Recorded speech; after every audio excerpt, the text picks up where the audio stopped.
Et à Shalom, et puis toutes celles ou tous ceux qui sont à l'écoute. Le sujet de ce soir est la valeur de l'enfance. À quoi ça sert l'enfance en fait? Et à la limite, on pourrait même demander, est-ce que les enfants en tant que tels sont utiles dans le monde? À quoi ils servent? Je pose cette question parce qu'une fois, j'avais rencontré un groupe de mamans et il y en avait une qui m'avait posé une question qui m'avait interpellée. Elle m'avait dit, quand je vois mon bébé dans son lit, j'ai de la peine pour lui. Je me demande qu'est-ce qu'il fait toute la journée. Il ne parle pas, il ne lit pas, il est dans son lit, il dort, il mange, il pleure souvent. Et à la limite, il a l'air inutile, il a l'air oisif. Qu'est-ce qu'il fait de ses journées? Comment il remplit son temps? C'est vraiment du temps gaspillé a priori. Deuxièmement, un petit enfant, il est entièrement dépendant de nous les adultes. Il a besoin de nous pour se nourrir, il a besoin de nous pour s'habiller. La dépendance est totale. Et on pourrait même arriver à la conclusion que cette période de la vie est inutile. Et si on pouvait plus vite grandir, plus vite on grandirait, mieux ça serait.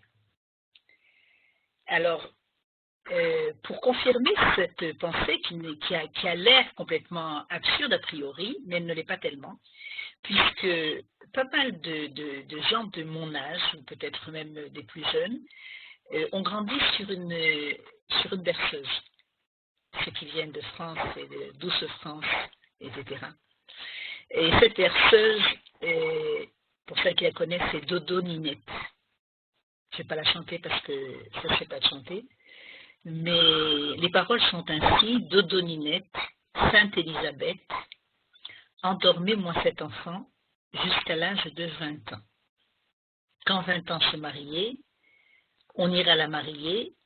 Quand 20 ans seront passés, on ira la marier dans une chambre pleine d'amandes, etc., etc. Voilà, c'est ce qu'on nous chantait quand on était enfant. Et on se vouait à la Sainte Élisabeth, il fallait qu'on fasse appel à une Sainte Élisabeth pour pouvoir endormir moi cet enfant jusqu'à l'âge de 20 ans. C'est-à-dire que de 0 à 20 ans, ça ne sert pas à grand-chose. A priori, c'est une période qui est inutile et qui est à la limite même un fardeau pour les parents. Et ça coûte très cher de faire grandir des enfants et ça demande beaucoup d'investissement. C'est le jour, c'est la nuit, il n'y a pas de congé, ni Shabbat, ni les fêtes. C'est un métier qui, à partir du moment où on s'est engagé dans ce métier-là, il ne s'arrête pas. Et on n'a pas de vacances. Et donc, on pourrait à la limite comprendre que cette Sainte Élisabeth devrait venir sauver les parents de ces 20 ans de servitude envers leurs enfants. Alors, quand on demande à des mamans, mais bon, maintenant, sans rigoler, ça apporte quoi, cette période de la vie, ces premières années de l'enfance, où l'enfant n'est pas encore productif, c'est pas encore quelqu'un qui peut apporter à la société quoi que ce soit. Ça apporte quoi? Alors, il y a certains mamans qui pourront dire avoir un enfant, c'est un grand plaisir. Avoir un enfant, ça nous permet de nous réaliser. Il y a même dans cela un plaisir narcissique, c'est-à-dire que c'est comme si je me prolongeais, c'est comme si je me regardais dans un miroir. Et ça me fait du bien. C'est le plus grand bonheur qu'une femme, qu'un homme puisse ressentir. Et on parle pour le moment des mamans, de voir un reflet de soi-même dans son enfant. Donc ça me donne un plaisir narcissique extraordinaire. Il y en a d'autres qui pourront répondre, l'enfant me donne la possibilité d'apprendre à donner. Donc il me grandit. L'enfant fait naître en moi la capacité de donner. Donc c'est quand même quelque chose qui me fait grandir. Et donc tout cela, ça pourrait être à la limite ce que ça m'apporte à moi de pouvoir lui donner et de pouvoir le faire grandir, de pouvoir apprendre à être moi-même un être donnant. Et il faudrait voir s'il y a une autre approche. Parce que je crois qu'on est quand même dans un monde où on considère l'enfance comme une période que l'on doit passer, que l'on doit dépasser. Et la preuve, c'est qu'aujourd'hui, les petits dômes, si on peut dire, Gouradam, les petits dômes, on les habille déjà comme des adultes. Dès qu'ils sont tout petits, rentrés dans les magasins de vêtements, vous allez voir qu'ils ont les petits jeans déjà à la naissance. Ils ont les petits jeans et ils ont les petites cravates et ils ont les petites robes à paillettes pour les petites filles. Ça fait rire, c'est joli, mais c'est déjà comme pour dire, voilà, mon fils, ma fille, tu vas grandir, tu vas déjà ressembler à un petit adulte. Et on a du mal à se conforter dans cette période-là de l'enfance, de les laisser enfants et d'en voir un intérêt quelconque. Alors je voudrais, si tu peux, Johan, me faire passer maintenant le chant de Chaval Bernstein. Et Omnam, il est en hébreu, mais essayez de vous imprégner un petit peu de la... Il est sympa ce chant, vous allez voir. Ok, on va mettre la chanson. Dites-moi si ça marche.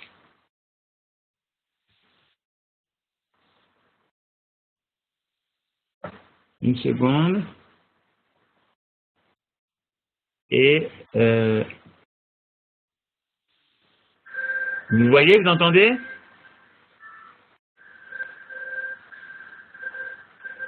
Mais on voit déjà les images. Tu as le son, Liat? Et le son, ça c'est clair. Plus de son? C'est bon. Ça marche.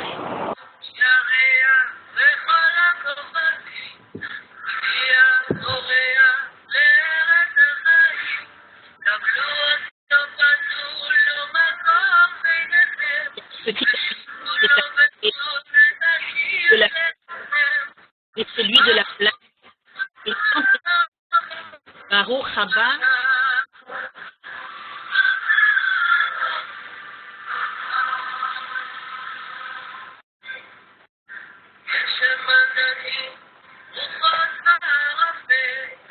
lui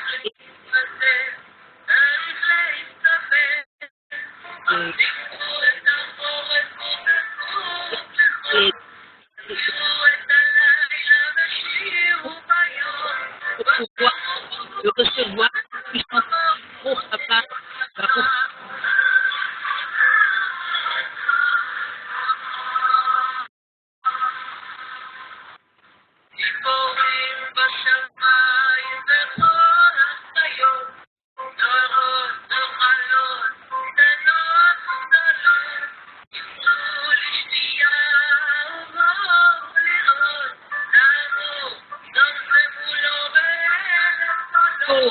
Animaux, regarde, sans suite, regarde, Haba.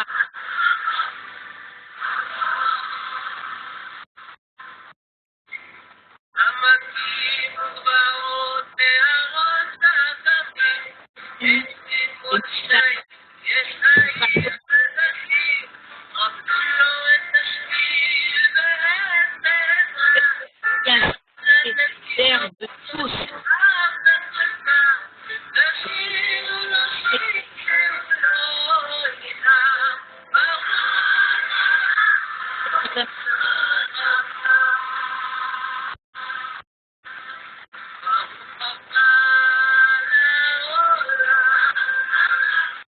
Bienvenue.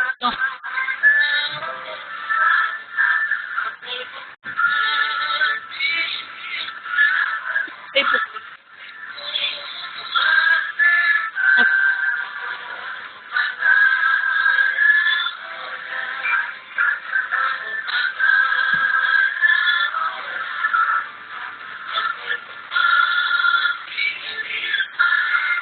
Quoi.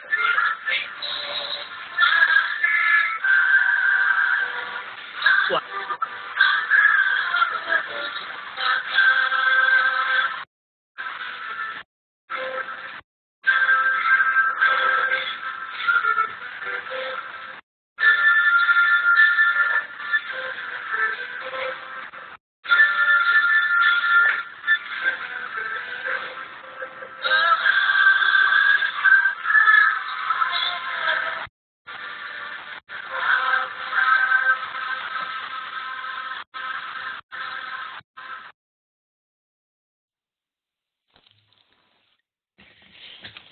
Toda Rabba, Johan, même si ce n'est pas tout à fait,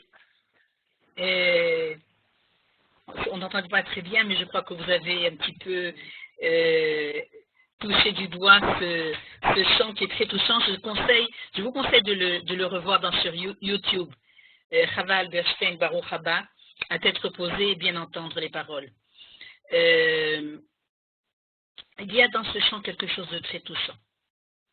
Et c'est bien loin de cette berceuse de Dodoninette, endormez-moi cet enfant jusqu'à l'âge de 20 ans. Cette berceuse de Chava Alberstein vient nous remplir de joie quant à l'arrivée d'un enfant. Le monde entier se prépare à recevoir cet enfant. Les animaux, les oiseaux, les plaines, les champs, les vallons, tout le monde se prépare. Le monde est fait pour t'accueillir, petit enfant. Et on va essayer de comprendre pourquoi. Bien que ce ne soit pas un texte de la Torah, mais c'est une approche de la vie. C'est un regard sur la vie, c'est un regard sur l'enfance que Chava Alberstein a mis en parole. Et je voudrais, s'il te plaît, Yohan, que tu me fasses passer la première source. Elle est en hébreu, mais c'est pas grave. Une seconde, Liat, ça va prendre 1 minute, tu peux commencer, je la mets. Il n'y a pas de problème. La première source, elle va justement traiter de pourquoi on est tellement content quand un bébé arrive, un enfant qui arrive dans le monde. On en avait parlé au shiur précédent qu'il y avait plusieurs approches éducatives et il y en avait certaines qui disaient que l'homme vient du péché. Et donc quand un enfant vient au monde, c'est le fruit d'un péché. Donc on ne peut pas lui dire Baruch Haba. Il arrive et tout de suite on est sur nos gardes et on va essayer de voir comment on va le corriger. Dans nos sources à nous, il est marqué comme ça. On va essayer de voir la source quand elle va apparaître sur l'écran, mais en introduction, aujourd'hui les médecins ils savent faire des ultrasons. Ils savent faire une échographie pour voir un petit peu le corps de l'enfant et s'il est bien formé et ce qui se passe à l'intérieur de la matrice de la maman. Cette échographie, c'est une échographie physique. Nos sages, ils ont été un petit peu plus loin. Nos sages, ils nous ont donné des informations sur l'échographie spirituelle de l'enfant. Qu'est-ce qui se passe à l'intérieur de cette vie qui est en train de se programmer, de se former, de se construire à l'intérieur du ventre de la maman. Alors il marque comme ça, Ner doleklo al rocho. Il y a une bougie qui est allumée au-dessus de sa tête, Vetsofé ou Mabit. Et il regarde Misof haolam veatsofo, du début du monde jusqu'à la fin du monde. C'est ce qui se passe dans le ventre de la maman. C'est à ça qu'il est occupé. Non seulement il n'est pas oisif, mais regardez le genre d'activité auquel il est occupé dans le ventre de la maman. Ve'el chayamim she'adam sharoui batova yoter miotam hayamim. Et il n'y a pas de jour dans la vie d'un homme où il est dans la béatitude plus que dans ces jours-là.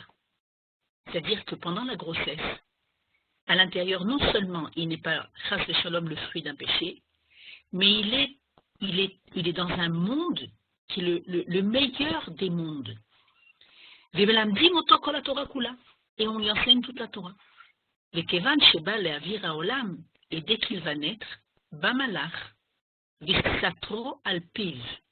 L'ange, il y a un ange qui vient, et qui lui donne une tape sur sa bouche, ou meshakro kol la Torah kula. Sheneemar fetach chatat rovetz. Et il va lui faire oublier toute la Torah. Comme il est marqué, la faute est pointée est placée à sa porte. Ve'eino yotze misham ad shemashbi'im oto. Et il ne sortira pas dans le ventre de sa mère jusqu'à ce qu'on les fait promettre, jusqu'à ce qu'on lui ait fait promettre. Ve'ma yashvua shemashbi'im oto. Et qu'est-ce qu'on va lui faire promettre? Tiet tzadik, ve'al tiet racha.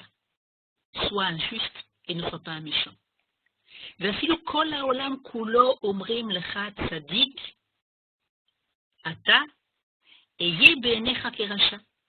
Et même si le monde entier te dit tu es un tzaddik, sois tes yeux comme un rachat. C'est-à-dire, prends sur toi d'évoluer constamment.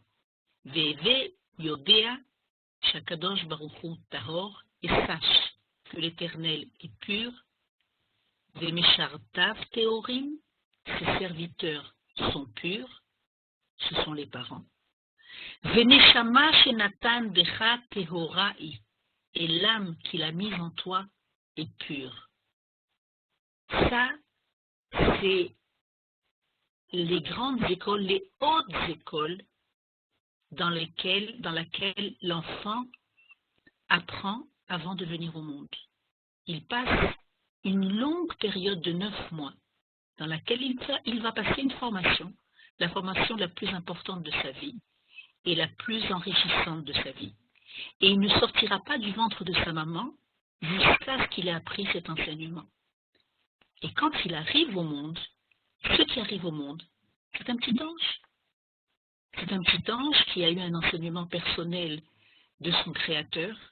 Il l'a formé, il l'a programmé, il l'a construit. Il lui a fait promettre que même s'il allait oublier maintenant, il allait retrouver tout ce qu'il a été mis à l'intérieur. Ça va faire partie du libre arbitre de l'homme, de retrouver toute la Torah qu'il a étudiée dans le ventre de sa mère.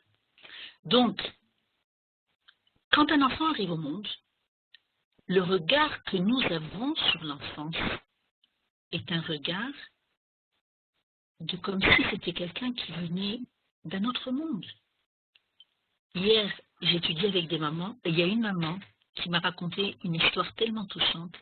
Elle m'a dit qu'elle a un fils de 4 ans, qui, quand elle est revenue de la maternité avec son bébé, le fils de 4 ans, il est venu et il lui a dit à l'oreille de son petit frère, il lui a dit « Raconte-moi ce qu'il y avait dans le ventre de maman, parce que moi j'ai oublié. » Et évidemment, le petit bébé s'est mis à pleurer, le petit frère.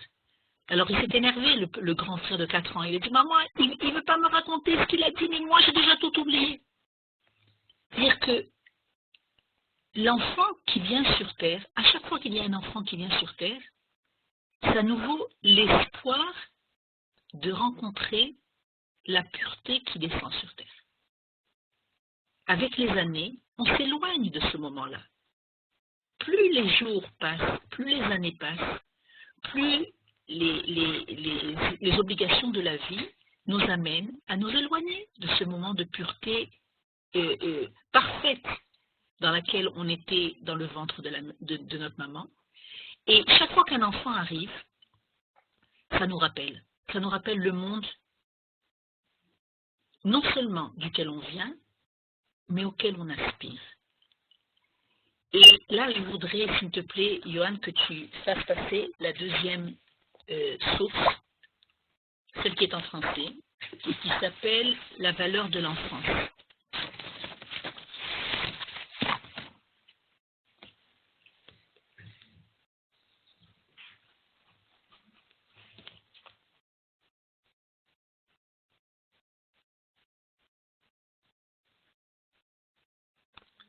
Okay.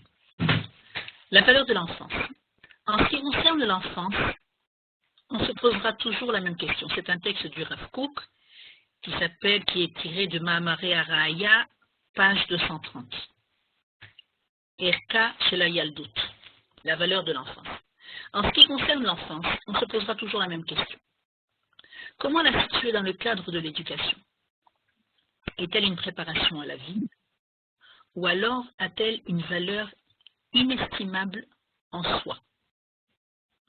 Il semble clair que si l'on détermine les buts de la vie comme étant le travail et son bénéfice, alors bien sûr l'enfance n'aura aucune valeur en soi, si ce n'est d'être une matière première de laquelle on pourra fabriquer un ustensile bien fort et rentable. Ça va être un moyen de pouvoir grandir pour arriver à être quelqu'un de productif dans la société. Il n'en est pas de même suivant la conception idéaliste, qui apprécie la vie par rapport à sa pureté, son amour du bien et sa droiture. On peut faire monter la feuille. Johan? Je t'entends pas, Johan. Tu veux la suite, c'est ça? Oui, vers la bidiouk. Une seconde, voilà, c'est ça.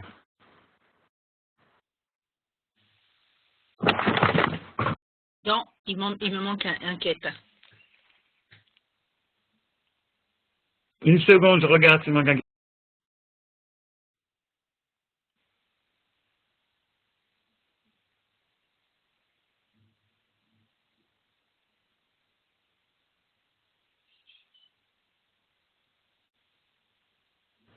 Non, Liat, c'est ce que j'ai reçu.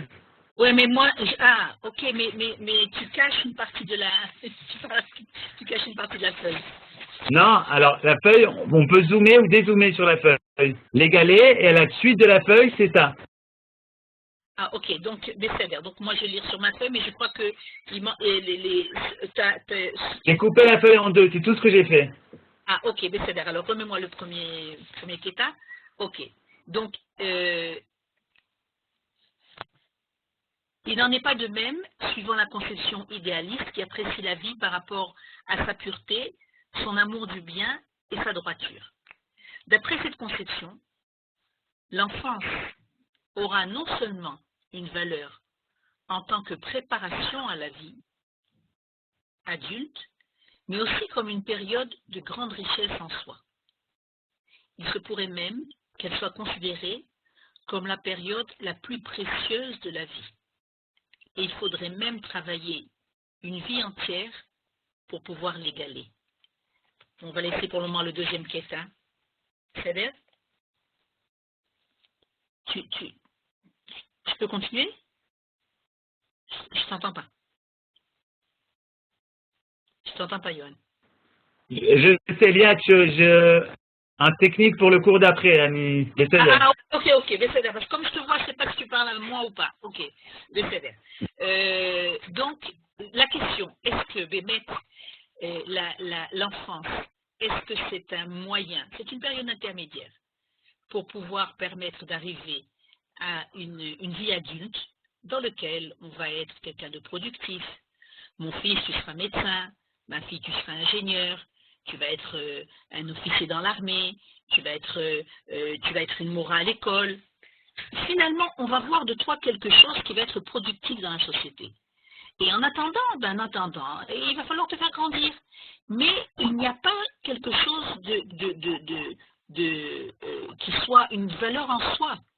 Ou alors, ce dont parle le Rav, cette conception idéaliste, c'est une conception idéaliste qui n'apprécie pas la vie seulement par rapport à l'apport qu'un homme va apporter dans le monde au niveau pragmatique, mais par rapport à la pureté, à l'amour du bien et à la droiture. C'est-à-dire que c'est une autre façon d'appréhender le monde. L'homme vient au monde dans quel but? Si je vais vous poser la question, essayez de penser à quelqu'un que vous appréciez très fortement. Une personne qui est pour vous une personne admirable, un exemple de vie, une personne pour laquelle vous diriez si seulement je pouvais lui ressembler, si seulement mes enfants pouvaient lui ressembler. Essayez de réfléchir à une telle personne.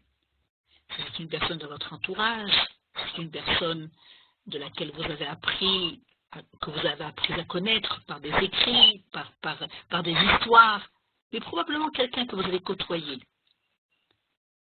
Je me permets de penser qu'aucun de vous ne dira un exemple de vie pour moi, c'est quelqu'un qui a eu énormément de diplômes à l'université. C'est important d'avoir des diplômes à l'université. Mais je ne crois pas qu'au niveau humain, c'est quelqu'un qui vous aura impressionné et qui vous aura donné envie de lui ressembler. Par rapport à une femme, peut-être que quelqu'un pourrait dire cette femme-là, c'est un exemple de vie pour moi. Elle a été reine de beauté. Elle a participé à un concours de beauté. Elle est tellement belle qu'elle a été élue Miss Monde, comme j'aurais voulu lui ressembler. J'ose parier qu'aucun de vous ne les donnerait en exemple en tant que personne qui serait pour vous un modèle de vie, un exemple que vous voudriez citer à vos enfants. Mais par contre, vous parlerez certainement d'un de vos parents, ou peut-être de vos grands-parents, peut-être d'une grand-mère, d'un grand-père, d'un oncle, d'une tante, d'un rave que vous avez connu, de quelqu'un dans votre entourage, d'un personnage qui vous a impressionné. Et de cette personne-là, vous allez essayer d'apprendre ce dont le rave parle ici, une vie qui est pleine de pureté, d'amour du bien et de droiture. Ça s'appelle avoir une conception idéaliste de la vie. Eh bien, je crois que nous, en tant que peuple d'Israël, c'est ainsi qu'on nous éduque. On ne considère pas la vie par rapport à son bénéfice pragmatique, à son bénéfice de l'apport technique qu'un homme pourrait apporter au monde, mais vraisemblablement par rapport au bien qu'il en a fait. Si ça a été un grand médecin, eh bien, il a fait du bien à l'humanité. Ses diplômes ont servi à faire du bien à l'humanité. Si ça a été un ingénieur, il s'est servi de cela pas pour créer la bombe atomique, mais pour créer, pour faire progresser la science, pour faire progresser le bien-être de l'humanité. Un homme, par rapport à sa pureté, son amour du bien et sa droiture, c'est ainsi que l'on reconnaît l'homme. Et ce qui est intéressant, c'est que quand la Torah vient nous parler de notre enfance nationale, parce qu'on a aussi une enfance nationale, chaque peuple a une enfance nationale. Par exemple, si on parlait des Français, alors il pourrait dire nos ancêtres, les Gaulois. Les Gaulois, ils étaient, dans le temps, ils étaient dans la forêt, ils cueillaient du gui, et ils mangeaient des sangliers, et ils se battaient contre les Romains. Et tout celui qui a su lire Astérix, eh ben, il saura qui sont les ancêtres des Français. Mais je ne crois pas qu'il y aurait un Français qui se dirait « Ah là là, comme j'aurais voulu ressembler à Astérix ou à Obélix ». Parce que, évidemment, on est fier de pouvoir évoluer. On est fier de pouvoir arriver à avoir une civilisation, avoir une culture qui nous permet de dépasser ce que nos ancêtres ont été. Eux, ils étaient des sauvages, nous sommes des êtres civilisés. Eh bien nous, dans notre enfance nationale, nous avons des exemples desquels nous sommes fiers, auxquels nous voulons ressembler, auxquels nous aspirons à ressembler, à tel point que toutes les années, on reprend un livre entier qui s'appelle le Sefer Bereshit et on relit encore et on essaye à chaque fois de trouver une autre profondeur et un autre enseignement de qui sont nos pères, qui sont nos mères, nos patriarches, nos matriarches. C'est notre enfance nationale. Au niveau de ce peuple juif, il a des exemples d'êtres humains qui sont à la limite des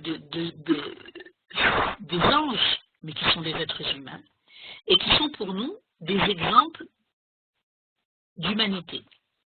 Et pas seulement pour nous, mais pour le monde entier.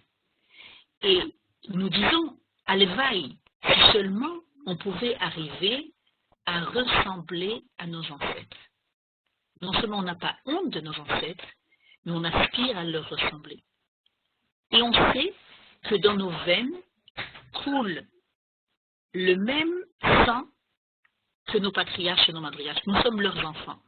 Nous appartenons à ce peuple-là qui, pour eux, l'appréciation de la vie est par rapport à sa pureté, son amour du bien et sa droiture. Donc, pour revenir à l'enfance, on a parlé de l'enfance nationale, on aspire à retourner à ce que nos ancêtres étaient, et bien par rapport à l'enfance, nous aspirons à nous imprégner de ce que l'enfant nous apporte. Comme il est marqué ici, l'enfant a non seulement une valeur en tant que préparation à la vie adulte, bien sûr, il faut passer par l'enfance pour arriver à la vie adulte, mais aussi comme une période de grande richesse en soi, et il se pourrait même qu'elle soit considérée comme la période la plus précieuse de la vie. L'enfance, non seulement on ne veut pas appeler la Sainte Élisabeth qui nous fasse oublier l'enfant pendant 20 ans, mais il faut considérer l'enfance comme une période la plus précieuse de la vie. Et il faudrait même travailler une vie entière pour pouvoir l'égaler. C'est-à-dire que c'est tout à fait un autre regard, c'est tout à fait une autre conception de l'enfance. L'enfance n'est pas une période que l'on veut vite dépasser pour arriver finalement à la maturation de l'homme, à son épanouissement, à son degré ultime de ce pourquoi il a été créé. Non. Il nous faudrait une vie entière pour pouvoir arriver à ce cadeau qui existe dans l'enfance. Et c'est sûr qu'on est content de grandir. Mais grandir ne veut pas dire « je veux oublier mon enfance ». Non. Grandir veut dire « je reconnais la richesse qu'il y a dans cette période qui s'appelle l'enfance. Cette richesse, je la prends, je la conserve, je la garde, je la couvre, je la préserve pour pouvoir m'en servir quand j'arriverai au monde adulte. Comme il est marqué pour Sarah Imenu, qu'elle avait 127 ans, il est marqué qu'elle avait 7, 20 et 100 ans. C'est-à-dire que quand elle est arrivée à l'âge de 127 ans, elle avait bien sûr la sagesse d'une femme de 100 ans. Et heureusement que la vie nous apporte la sagesse, nous apporte la maturité, nous apporte l'expérience de la vie. C'est très important, c'est une grande bracha de pouvoir vieillir. Mais elle n'avait pas perdu la fraîcheur et la beauté d'une jeune fille de 20 ans, ni la pureté d'un enfant de 7 ans. Ça veut dire que grandir, évoluer, veut dire prendre les cadeaux que l'on reçoit à chaque période, s'en servir, les protéger et arriver à la période qui suit. et ainsi grandir, de période en période, arriver à grandir.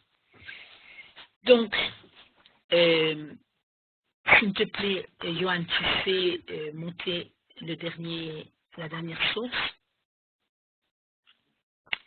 Et donc, pour revenir à notre enfant, qu'est-ce qu'il y a? Léa, je te coupe, on ne te voit pas bien. Recadre un petit peu, s'il te On ne plaît. me voit pas du tout. Moi, ça fait déjà un moment qu'on ne me voit pas du tout. Si, on te voit, mais juste recadre un peu la caméra, s'il te plaît. Mais je vois pas, moi, je ne vois pas ni la caméra, ni l'encadrement, rien du tout. Nous, on te voit très bien. Moi, On te voit très bien. Relève un petit peu la caméra. Voilà, super. Ah, ok, mais moi, je ne vois pas. Bon, c'est bien. Nora. Donc, qu'est-ce qu'il y a dans l'enfance qu'il faut tellement, duquel il faut tellement être impressionné et conservé? Le petit enfant, surtout l'enfant hébreu. On parle de tous les enfants du monde, mais surtout l'enfant hébreu. Combien grande est sa sainteté et sa candeur. Combien de pureté et de bonnes vertus sont imprégnées dans son âme, si limpide et bien-aimée. Tant que l'impureté et le joug de la vie n'ont pas entaché la grâce de cette fleur de rose, combien de sainteté et de pureté dans son âme d'enfant. Et le but de l'éducation consiste à révéler le potentiel, les qualités, les dons qui se trouvent dans l'âme de l'enfant naturellement. Dire que cet enfant, il a tous les cadeaux auxquels nous, en tant qu'adultes, on aspire à pouvoir être des êtres humains, avec de la sainteté, de la pureté, de l'amour. Tout ça, c'est un monde auquel on aspire, et bien tout ça, ça se trouve chez l'enfant. Et chez l'enfant, ça n'a pas été encore entamé parce qu'il n'a pas dû encore entrer dans le combat de la vie. Donc c'est resté à l'état pur. Et nous, au contact de l'enfant, nous ravivons à l'intérieur de nous cette âme enfantine qui existe à l'intérieur de nous, mais qu'on a vite fait d'oublier, parce que souvent on en a honte. On n'ose pas faire apparaître cette sainteté, cette candeur, cette pureté et cette limpidité. Et on n'ose pas la faire apparaître parce qu'on est dans un monde d'adultes, il ne faut pas être des enfants. Ne soyez pas enfantins. Enfantin, c'est pas un compliment dans la langue française. Alors que, il y a le doute, l'enfance, c'est quelque chose qui est très précieux dans la langue hébraïque.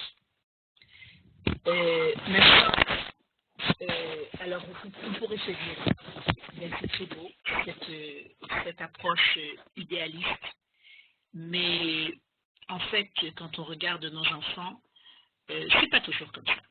Soyons francs. Ce qu'il dit le Rav Kook, c'est un poète. Et bon, il y a des moments, ça nous touche. Évidemment, ça nous touche. Et on sait que ça fait écho à l'intérieur de nous avec ce que on voudrait y croire. On voudrait y croire. Mais en réalité, les enfants se disputent. Il y a un enfant qui est venu et qui a coupé la tresse ou la frange de sa sœur. Dans la cour de récréation, ils sont capables de se crêper le chignon ou de se cogner les uns les autres. Un enfant peut aussi mentir. Un enfant peut aussi être gourmand et manger tous les gâteaux qu'il y a sur la table sans faire attention aux autres. Alors, ok, c'est bien beau de parler de pureté, de sainteté, etc., mais par rapport à la réalité, ça ne va pas toujours en accord. Eh bien, ce qu'il faut se souvenir, c'est que la vérité, c'est ce qu'on a appris ce soir. La vérité, c'est ce que les sages nous transmettent comme secret de quelle est la véritable nature de cet enfant hébreu. Et que nous devons développer un regard, une approche, une compréhension qui est celle-ci. Maintenant, c'est sûr qu'il va falloir s'occuper des mauvais comportements. Mais les mauvais comportements, sont extérieurs. L'intériorité de nos enfants, c'est ce qu'on vient d'apprendre ce soir. C'est ça leur véritable être.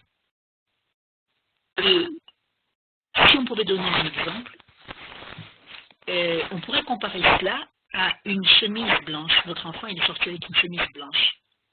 Il est entièrement blanc. Et puis en revenant, il a plein de taches sur sa chemise. Donc, il est revenu à la maison et il a une chemise noire. Maintenant, si on croit que l'enfant est foncièrement mauvais, alors on prend la chemise et on la jette à la poubelle. On prend l'enfant et on le casse, on le déchire, on le jette à la poubelle.